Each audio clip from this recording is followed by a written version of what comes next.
Imagine checking your mail and pulling out a standard demographic census. Right, like the one that asks for your zip code and tax bracket. Exactly. But instead of asking for your occupation, the very first question asks if you happen to be one of the 63 million angels currently living, secretly among the human population. Oh, wow. Yeah, you'd probably double-check the return address on that envelope. I mean, I definitely would. We expect mundane precision from a census. But today we're looking at a document that attempts to run a hard data demographic survey on the spiritual realm. It is the absolute definition of trying to map the unmappable. We are dealing with a text that takes these sweeping, ethereal concepts and, well, forces them into highly rigid, earthly spreadsheets. Welcome to the deep dive.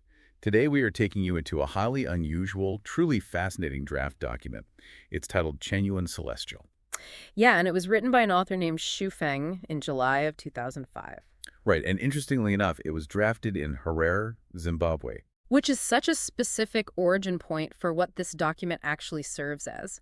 It's basically a foundational blueprint. A blueprint for what, exactly? Well, it outlines the core beliefs, the global demographics, and the required psychological mindset of a group of people called Censusan Celestials. Okay, Censusan Celestials. Right. And these individuals belong to an overarching concept, or I guess an organization, known as Lifechanyuan. Now, before we jump in, let's just establish our mission for this deep dive. Our goal here is to unpack the psychology, the theology, and the worldview presented in this specific document. Yeah, because we really need to look at the architecture of this belief system. Exactly. And because this text involves some incredibly intense religious and philosophical concepts, we want to be absolutely clear with you. This deep dive is entirely impartial. Totally. We aren't endorsing any of this. Right. We are not endorsing and we are not taking sides on any of the viewpoints we're about to discuss. We're simply acting as your guides, to help you understand exactly what is contained in this fascinating primary source. The goal is just to trace how the author builds this worldview from the ground up, mechanism by mechanism. Okay, let's unpack this. Let's start with who these people claim to be and this startlingly precise way the text quantifies them. Yeah, the demographics part is wild. It really is. According to the document, Censusan Celestials are not just regular people searching for meaning. They are explicitly described as nurses of the greatest creator. Which is a very deliberate choice of words. Calling them nurses implies an active, caretaking role. They aren't just tourists on Earth, basically. Exactly. The text notes that they are born by heaven, and ultimately they will all return to this place called the spiritual mountain. The spiritual mountain. Got it. But while they are here, every single person in this group bears a holy mission, which is to initiate something called the Lifechanyuan era. But this is where the text pivots, right? Yeah. From standard mystical theology into something just so unexpected. Oh, for sure. It gets highly analytical. Yeah, it doesn't just say, we are a vast legion of angels spread across the globe. It gives us hard numbers. It tells us that these celestials make up exactly 1% of the total human population. Which the author calculates to be about 63 million people worldwide. Right. And the author breaks that 63 million down with astonishing granularity. The text claims that in the white race, celestials make up about 2% of the population. And then among Black and Muslim populations, it drops to about 1%. And then it gets even more specific with the yellow race, where they claim it's about 1 in 1,000. But the author doesn't stop there. No, he really drills down. He does. The text states that within the Japanese population, it's about 5 in 1,000, while among the population cultivated by Chinese culture, it's dramatically lower, like less than 1 in 1,000. It's an incredible level of statistical breakdown. You are taking ethereal beings, angels, from a spiritual mountain and sorting them by earthly demographics. I have to push back on the logic of this, though. It feels like an intergalactic census. It really does. Why would a supposedly transcendent celestial group of beings have such an incredibly rigid, oddly specific, and frankly uneven demographic breakdown based entirely on earthly races and human borders? Yeah, it's a bit of a contradiction. Right. It seems like a massive contradiction to claim you are beyond this world, but then divide your ranks using this world's exact racial and national categories. Right. Like, how do you square Japan having 5 times as many angels as China? Well, what's fascinating here is how religious texts often use specific mathematical numbers to manufacture a sense of chosen exclusivity, but also a sense of extreme urgency. How so? Well, when a text says we are angels, that remains abstract. It's poetry, you know? But when a text says we are exactly 2% of this demographic and less than 0.1% of that demographic, it gives those abstract spiritual concepts a grounded, real-world weight. Right, it makes the spiritual feel empirical. Like we have the data to prove our divinity. Precisely. It creates a defined, measurable in-group. It is a psychological mechanism. So it's basically a recruitment tool. In a way, yeah. If you're reading this text and you happen to fit into one of those statistically rare categories, say you're from a Chinese cultural background, the implication is that you are incredibly special. Wow, okay, yeah. You beat astronomical odds just by existing. You aren't just a believer. You are a statistical anomaly. But that creates an immediate, practical problem. Imagine you're one of these people. If there are 63 million of these Chanyuan celestials walking around covering different demographics globally, how do they identify each other? That is the big question. Yeah, like how do they navigate a world filled with the other 99% of us? The text answers that by describing a very specific mental and spiritual state. It says that the soul of a Chanyuan celestial resonates with Lifechanyuan on the same frequency. Okay, the same frequency. And this frequency isn't just a metaphor for getting along with like-minded people. The document calls it the only magic weapon to escape from catastrophe. Which implies a catastrophe is imminent, or at least that the mortal world is inherently dangerous, like it's something you need rescuing from. It definitely frames the outside world as a threat, yes. And to maintain this protective frequency, the text demands a complete psychological overhaul. A total rewiring of the brain. Yeah. It says that in the depth of a celestial soul, they must completely lack worldly concepts. And the author means completely. Right, so no concepts of family, nationality, country, religion, or political party. The text replaces those earthly ties entirely with visions of what it calls the 1,000-year world, the 10,000-year world, and the Elysium world. And this is where the text throws a lot of dense terminology at us. Oh, there is a lot of jargon. Yeah, it says they possess telegnosis, which translates roughly to a kind of spiritual intuition or clairvoyance. The text also claims they rank in the first 5 of the 18 classifications of human life. And they're at least sages in the classification of population. Right, and they've entered a state of non-form thinking and possess abnormal thinking ability. Let's break those down because they aren't just throwaway mystical terms. They are functional tools for isolation. Okay, how so? Well, take the 18 classifications of human life.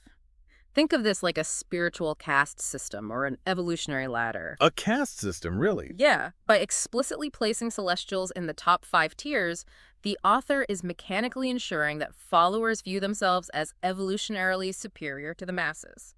It reinforces that 1% exclusivity we talked about earlier. And what about this non-form thinking and abnormal thinking ability? Yeah. I mean, using the word abnormal usually carries a negative connotation, but here it's framed as a superpower. Yeah, in this context, non-form means rejecting the rigid forms and categories that human society uses to organize reality. Like what kinds of forms? Well, society uses forms like citizen, employee, father, or daughter. To have non-form thinking is to strip all of those labels away. So their thinking is abnormal because they literally do not process the world using the normal frameworks of human civilization. That is intense. And socially, they have very specific preferences for how they gather, too. The text notes they don't like solitary life. They prefer group life. But not just any group. Right. They prefer what the author translates as orderly jollification, while explicitly disliking disorderly chaos. It paints a picture of controlled bliss, you know? They want harmony, but it must be highly structured harmony. I gotta say, I love that phrase, orderly jollification. It's such a specific vibe. But I want to go back to this non-form thinking and the erasure of earthly concepts. Yeah, it's a huge part of the theology. I look at this like wearing spiritual noise-canceling headphones. You know, you're walking through the mortal world, but you've turned on a setting that blocks out the rest of human society. That's a great analogy. But if they're wearing these spiritual noise-canceling headphones, they aren't just blocking out the sound of worldly stress. They're blocking out the sound of oncoming traffic. They are oblivious to the societal guardrails the rest of us rely on to function. They're completely detached. Exactly. Imagine you are walking into your workplace, but according to this text, you literally do not recognize the concept of the country you live in or the family you go home to. Doesn't that demand create an impossible standard that just isolates them completely from everyone else? Well, it goes even deeper than just blocking society out. It's about replacing that societal noise with a highly specific alternate broadcast. Right, filling the void. Yeah, the text isn't just emptying their minds, it's filling the void with allegiance to the Elysium world. If we connect this to the bigger picture, shedding worldly attachments is a very common theme across many traditions of mysticism. Sure, asceticism isn't exactly a new concept. True, the historical goal is usually to free the mind from earthly anxieties, the stress of politics, the obligations of family, the divisions of nationalism. But what this text is doing is pushing that concept to its absolute extreme. Oh, absolutely. Notice how the text explicitly states that Chanyuan celestials do not pursue exceptional functions, which means they aren't looking for magic powers or supernatural tricks. They aren't trying to be wizards. Right. Instead, they pursue the sublimation of life. They aren't trying to control the physical world. They are trying to mentally transcend it so completely that its structures just cease to exist for them. But that extreme detachment, that refusal to acknowledge human governments or borders, creates an immediate practical problem. If 63 million people suddenly decide the laws of physics and society don't apply to them, they are on a collision course with the rest of the world. Yeah, that friction is inevitable. How does this text prepare them for that backlash? I mean, if a person has completely erased the concepts of nations, laws, and families from their mind, how do they actually behave when they interact with society? The text doesn't shy away from that implication at all. In fact, it leans right into it, setting up a completely parallel moral universe. Here's where it gets really interesting. The document states explicitly that Chanyuan celestials are not constrained by human constitutions, laws, rules, or regulations. They literally consider themselves above the law. Let me repeat that for you, because it's massive. They believe they are not constrained by human laws. The only thing that constrains them is the way of the greatest creator. And it takes it a step further into morality.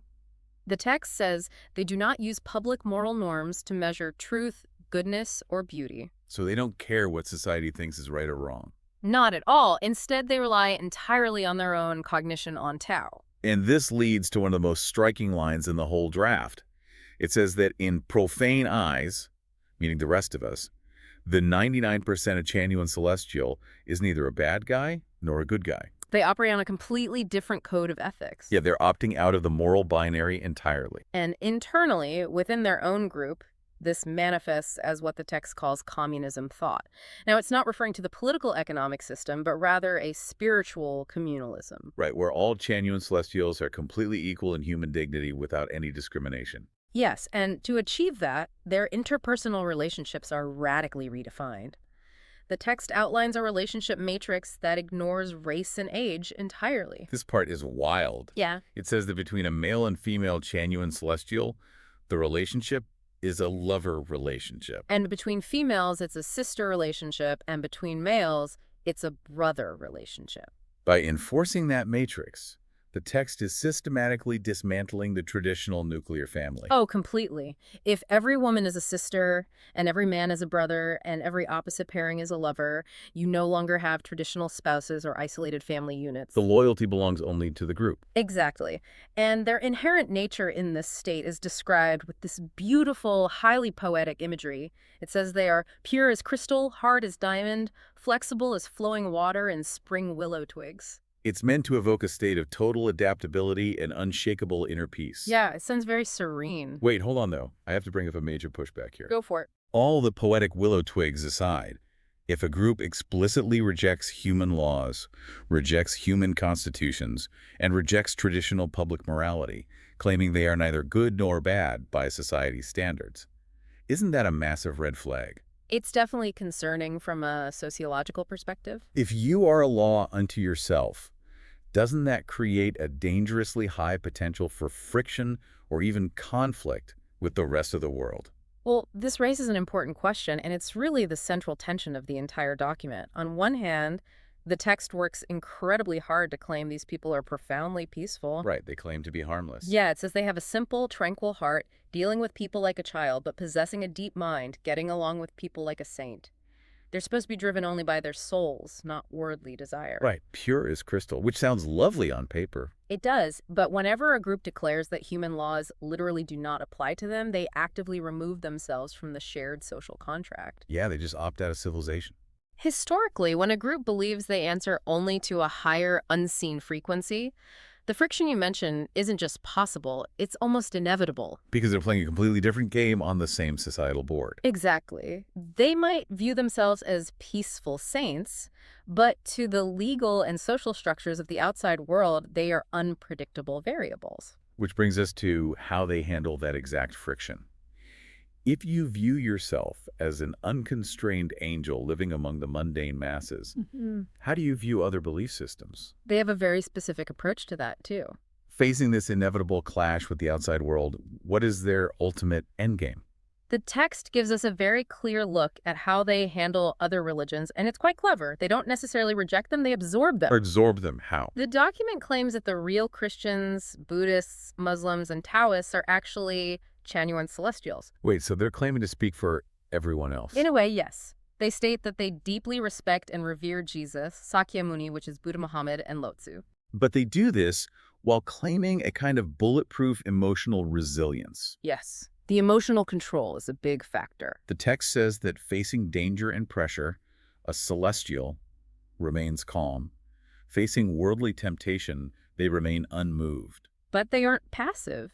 If they face willful provocation and insult, they react to their feelings and bravely fight back. And if they are praised, they remain humble, always attributing their glory to the greatest creator. And all of this psychological conditioning, the resilience, the non-formed thinking, the rejection of laws, is driving toward a singular physical goal. Which is? The text says that Lifechanyuan is their only spiritual homeland, and their ultimate aspiration is to devote their intelligence and wisdom to creating their own land of idyllic beauty. So what does this all mean? Look at their syncretic religious view. It's like they're claiming to hold the master key to every religious door on earth. The master key, yeah. Like, oh, you're a Christian. Well, the true Christians are actually us. Yeah.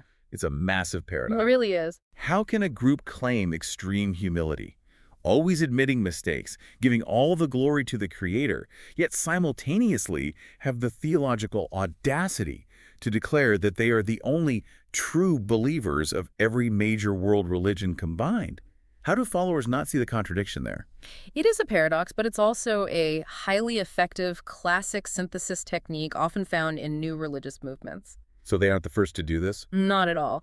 By claiming that they respect Jesus, Buddha, Muhammad, and Lao Tzu, they aren't tearing down the old gods. They are absorbing their authority. Right, they're co-opting it. They're telling potential converts, you don't have to abandon your old prophets. All these great historical figures were actually just pointing to us. It's the ultimate trump card. Exactly. It validates their new utopian vision. They need that immense borrowed authority to justify their extreme isolation. Yeah, that makes sense. They need it to justify their ultimate goal, which is leaving society behind to build this land of idyllic beauty. They are essentially trying to build a heaven on earth for their 63 million angels, completely insulated from human law and human concepts. They are constructing a parallel reality. The belief system is designed to be completely self-sustaining psychologically and morally. It's just incredible to step back and look at what we've unpacked today. We started with a draft document written in Zimbabwe in 2005. A single document that builds an entire universe. Yeah, and within its pages, it constructs a completely alternate reality for millions of supposed angels.